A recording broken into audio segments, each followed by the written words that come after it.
I never thought it'd be one of those guys.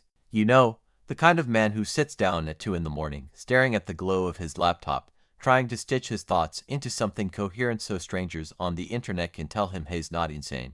I used to scroll past stories like this on Reddit and think, wow, people really air their dirty laundry here. But here I am, because my life doesn't make sense anymore, and maybe typing it out will keep me from drowning in my own head. I'm 34. I've been married for 7 years to someone I thought was my soulmate. I met Emily when I was 25 and working a dead-ended help desk job, the kind where the most exciting part of your day is finding out the vending machine has a new snack. She was the new graphic designer, fresh out of college, full of energy and these huge, impossible dreams. She was the kind of person who made a coffee shop feel like a movie scene just by walking into it. And for some inexplicable reason, she chose me. I fell hard, the kind of love where you feel like you've cheated the system. We moved in together after 6 months, married after 2 years, and built this little life I was proud of. I worked my way up to a network admin position. She became lead designer at a boutique agency, and our evenings were filled with cooking together, laughing at stupid memes, and making plans for trips we might never take. I thought we were uncheckable. The first crack appeared last year. It wasn't anything big, at least not at first. She started staying late at work more often.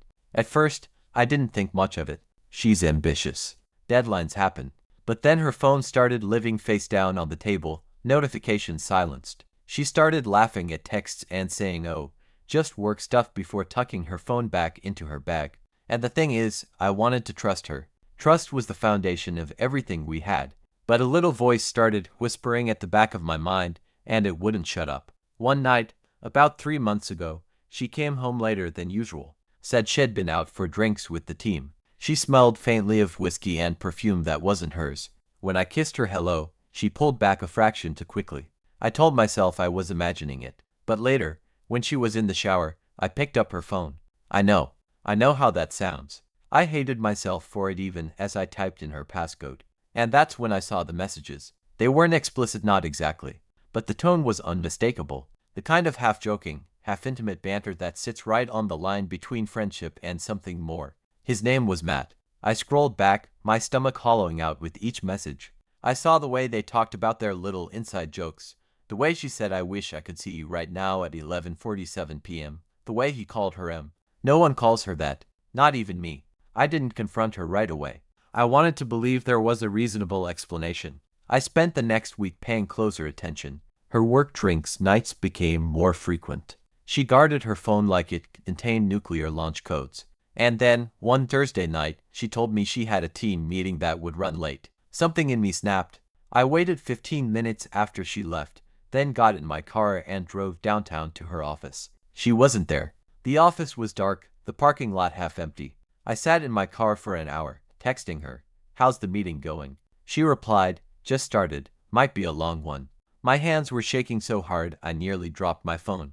I drove to the bar where her team sometimes went after work. And that's where I saw them. In the corner booth, laughing, his hand on hers. She was leaning in close, that smile, the one I thought was mine, lighting up her whole face. I didn't go inside. I couldn't. I sat in my car like some pathetic extra in my own life, watching them through the glass, every laugh and touch twisting deeper into my chest. I don't remember driving home. I just remember sitting in the dark living room until I heard her key in the door. She came in, cheeks flushed, smelling like whiskey again. She kissed my forehead like nothing had happened. I didn't say a word. It's been weeks since that night. I still haven't confronted her. Part of me wants to scream, to throw the truth in her face, to demand answers. Another part of me is terrified of hearing her confirm it. Because once it's real, once it's spoken, there's no going back. And I keep thinking about the way she looked at him. It wasn't just infatuation. It was the same look she used to give me. Now I can't stop replaying everything. Every late night at work. Every sudden burst of laughter at a text, every time she turned away to answer a call. I'm stuck in this hellish loop, questioning if our entire marriage has been a lie or if she just fell out of love with me somewhere along the way. And the worst part, I still love her. God help me, I still want to fix this, even if I don't know if it's fixable. The morning after that night felt like walking on the edge of a cliff in the fog. Every word we said to each other was careful, mechanical. She asked me if I wanted coffee. I said yes. She handed it to me, and our fingers brushed like strangers passing change in a store. I wanted to look at her and say, "I saw you with him." I wanted to watch her face, to see if she'd deny it or just go pale and look away. But instead, I just thanked her for the coffee and went to work like I was playing the role of husband in a poorly written play. At work, I couldn't focus. Every time my phone buzzed, I wondered if it was her, if she was with him, if she was telling him things she used to tell me. I opened my email 3 times and forgot what I was supposed to be doing. I ended up just sitting there, staring at the little framed picture of us from our honeymoon in Italy, her in a sundress, laughing because the wind had just blown her head halfway down the street. I remember running after it, tripping over a cobblestone, and she laughed so hard she cried. I used to think moments like that meant something. Now they felt like artifacts from a civilization that no longer existed. That night, when she said she had to work late again, I didn't follow her. I didn't need to. I already knew where she was. Instead, I poured myself to fingers of whiskey and sat in the dark, trying to decide what kind of man I wanted to be. Do I confront her? Do I wait until I have proof that even she can't deny? Do I pretend I never found out and keep living this half-life because I'm too scared to start over? It went on like that for weeks. Me watching her slip further away, her thinking I didn't notice. And in a twisted way, I think she liked it that I wasn't confronting her. It gave her permission to live in 2 worlds without having to face the wreckage she was creating. The breaking point came on a Saturday. We were supposed to go to her parents' house for dinner. She was in the shower, and her phone buzzed on the nightstand. I told myself not to look. I told myself I already knew enough. But my hands moved before my brain could stop them. The message was from him. It wasn't flirty this time. It wasn't coded. It was a photo of them together, smiling at some rooftop bar, his arm around her waist. The timestamp was from 2 nights ago. Underneath it, had written, "Can't wait until we don't have to hide this." I don't remember putting the phone down. I just remember my pulse in my ears and the sound of the shower shutting off. She came out, wrapped in a towel, humming some song, and I heard myself say, "Who's Matt?" Her face drained so fast it was like watching a mask dissolve. She opened her mouth, closed it, then tried again. "Hayes, a friend from work." I laughed.